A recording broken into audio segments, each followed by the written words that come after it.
Aloha to everyone across the state of Hawaii, our Lahui, and those of you who are joining us on the World Wide Web.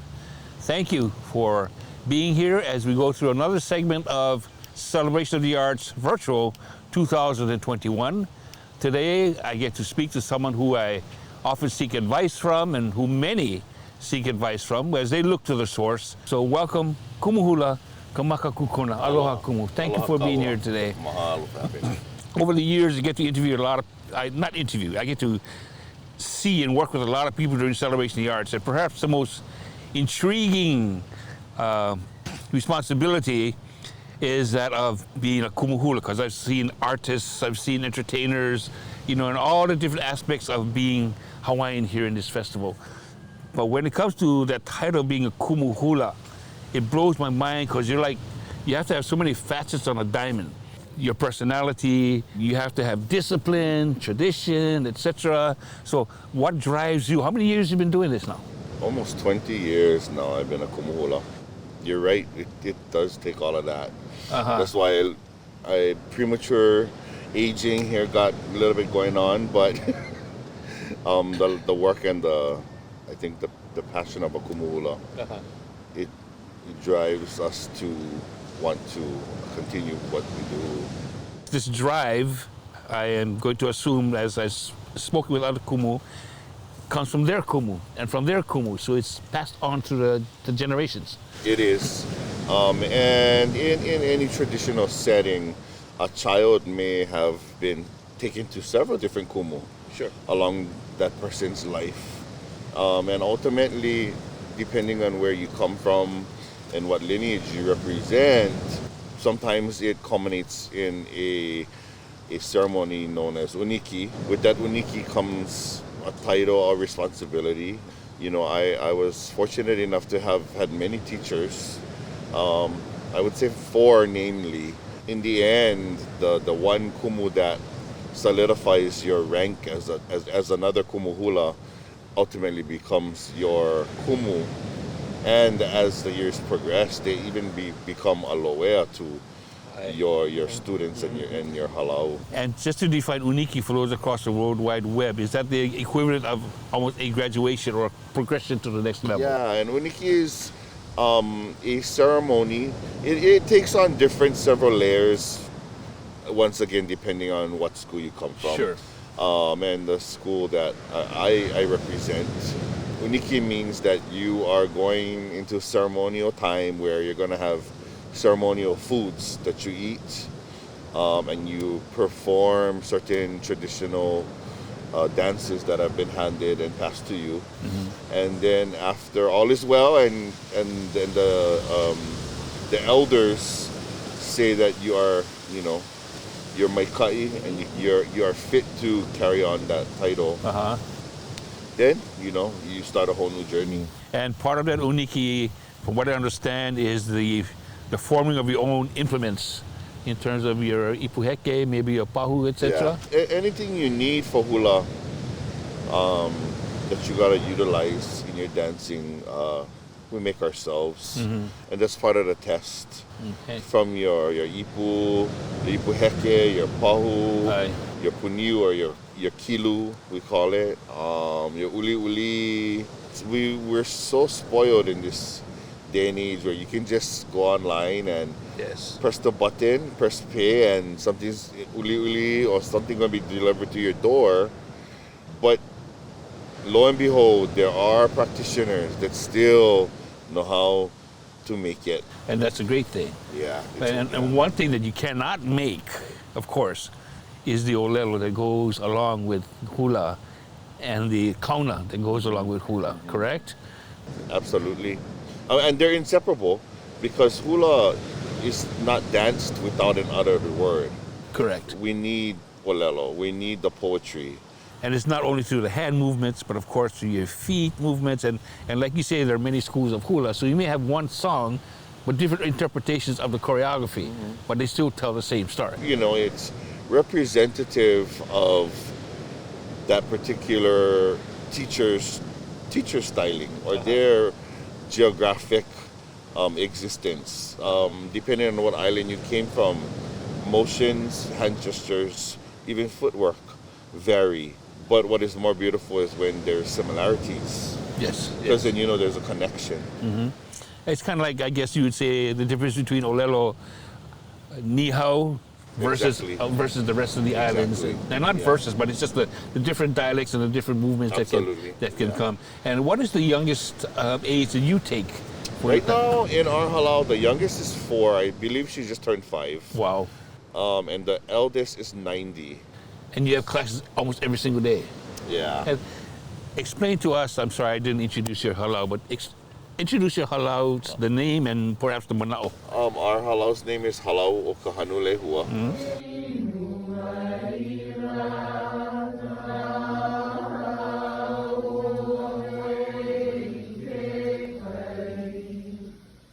And that's the school in the breath of the sacred hula blossom, which is the Ohi Ale Hua. That's the highest, well, the most sought after flower of Laka.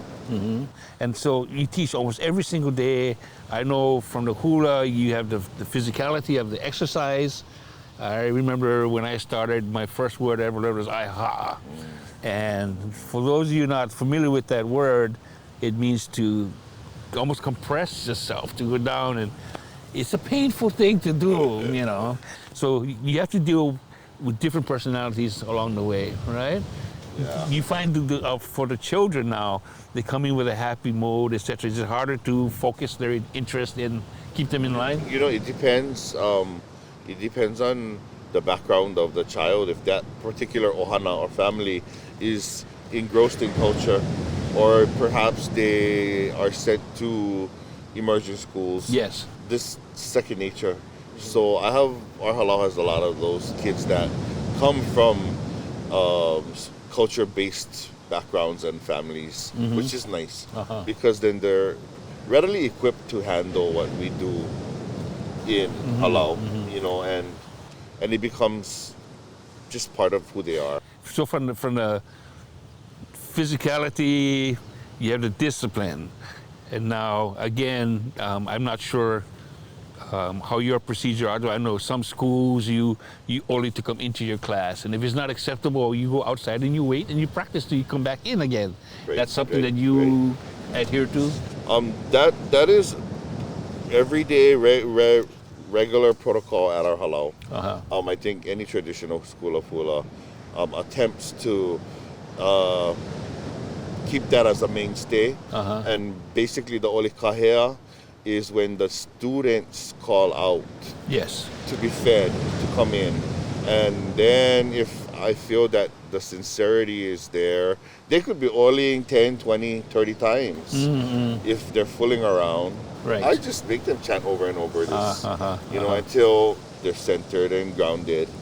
And then I only komo. The komo is for them to come in. So basically, it's like almost a knock on the door, and you're saying, I've come from afar across vast ocean and mountains, and you're hungry and you're thirsty. Or it's right up the road from my loop. Yeah, exactly, exactly. But what I guess what we're trying to say is that that hunger and the thirst is for the knowledge that you have in your home.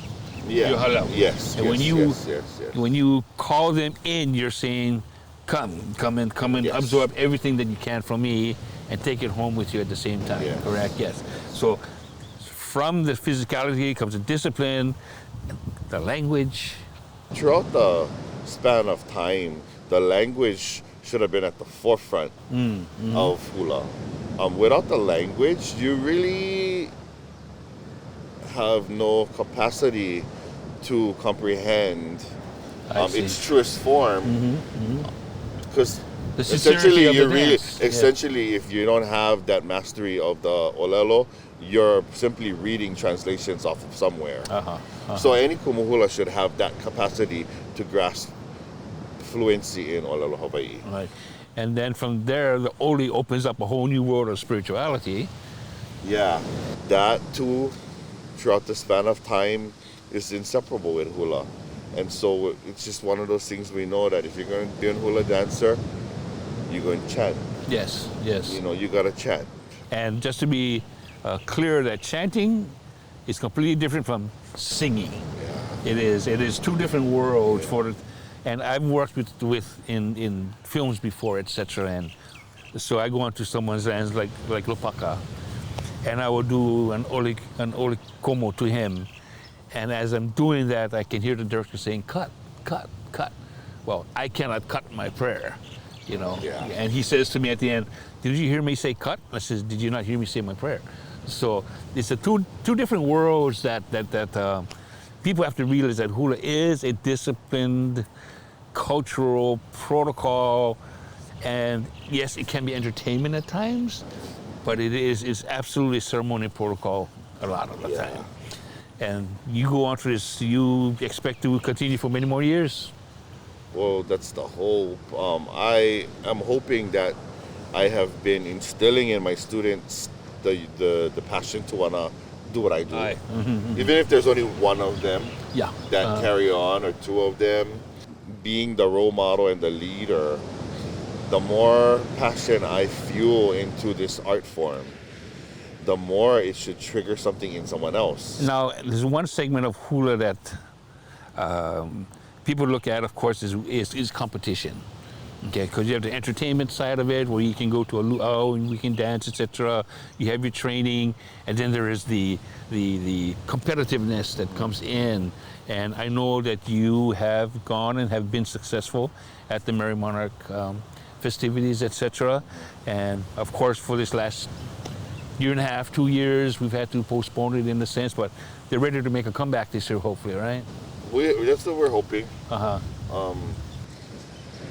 Competitive hula is like the ultimate sacrifice. I bet. Number one, you don't make money. You lose thousands and thousands of dollars in entering competitions. Whereas a professional hula dancer, you do that to make money. I see. Competitive hula dancers go to halau and you gotta pay for this and pay for that and pay for your airfare and your car fare and your hotel and your meals. So, you know, I commend any halau, any student that commits to a journey such as Merry Monarch. It's not every competition is not everything, but we do it to, I think, for lack of a better term, progress in every aspect of perfection. I would consider the Merry Monarch and hula competition to be one of the cornerstones of the Hawaiian Renaissance. Besides Merry Monarch would be the immersion programs for Olelo. It would be Hokulea and the sailing across the seas. It would be here at Honokohua and the dignity given to our iwi kupuna. So that's four cornerstones that's kind of just bringing everyone up. And you've seen these kids go through entering into Punana Leo, and then progressing through Kaiapuni, and then again through the higher education. But they come back not necessarily as kumolelo, but they come back in many forms grounded in a language as lawyers, doctors, videographers, musicians, composers, and of course, fashion designers. So now the Hawaiians are saying, I am who I am, I'm a real person, I have accomplishments, and I can move forward and do all of these things. You know, you continue to help us with Celebration of the Arts, you're always on panels, and now you're doing this film. Now I see that you've broken out into another form which is fashion. So you have makaku, correct? Makaku, okay, so makaku. That's a makaku. Wardrobe provided by makaku. I've been dabbling in this for all my life. My grandma was a seamstress, and so because technology has become so easy, I can put my designs on my iPad and send them away, and then in 3 weeks I got 4 dozen shirts ready to be sold. But then again, the prints reflect who you are in terms of your uniform or the name of your halau, etc., right? Yeah. And then when it comes to competition, from what I understand, is you make all the costumes for you. I used to sew every single costume that my dancers wore, and then as I got older, it just got a little bit more, and that was because early on we wanted to save money. Sure. So I would do it for free, but at the same token, while they're training as dancers and leaders in the halau, they still have to learn how to sew. Yeah. It's part of the part of the cohort of being in the halau.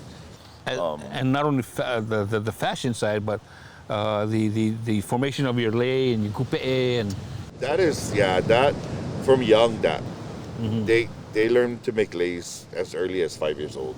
So they bring their needles and their thread and their plumeria to hula at 5, and they're stringing their plumerias. and then again, From that as the age. age groups, then it gets a little tougher. You go through different the strands. styles, the different styles of lei making happen as they grow older. You know, and by the time they reach that Merrimonic stage as a 13, 14-year-old, Wow. they should be able to make their own, Wow. and it should be competition ready. Is there pressure, or is it? Well, how does it feel to be it's on not stage? pressure. It's if it's something that your heart wants to do, and if it's a passion of yours that you're putting your time into, and you're there for, it shouldn't be pressure. Okay. Yeah. Because to me, pressure is something that you're working hard to do and you don't like to do it. So this is honor. Yeah, that's what you go to competition for. Uh-huh. You're there to win honor. Yes. Yeah. And again, to bring the name of your halau and make them proud, and of course your lineage and And your teachers and your kupuna. Well, from the bottom of our hearts here at the Ritz-Carlton Kapalua, from our iwi kupuna, from those who celebrate the celebration of the arts, we thank you for your years of commitment, and I hope that I can continue to seek guidance from you as you come back. You say that, but actually we're seeking so much guidance from you, as the kahu of all of these kupuna, because these bones are alive as far as I'm concerned. Absolutely. They've been put to rest, but for us that believe, these bones live. Absolutely, absolutely. Well, as I said, I hope that you'll be coming back for many more years. I wish you continued success. May your halau, I don't know if you wanted to grow so much because you have so much right now on your hands, but just be successful, stay healthy, and we look forward to working with you again. And to everyone from all age brackets, I guess, ask the questions and the answers will come. It may come 2 weeks later, it may come 3 weeks later, but it'll come. So thank you, Kumu, for being with us. Much mahalo to you. Mahalo Yahweh. So thank you again to all of you who have been tuning into this. We will look forward to seeing you again as we continue filming different segments. But, Celebration Arts will survive because the Hawaiian people will survive. And we will continue to teach, we will continue to learn. Stay tuned, much more coming for the virtual Celebration of the Arts 2021, and as we look forward to live 2022. Aloha, Kumu. Aloha. Aloha.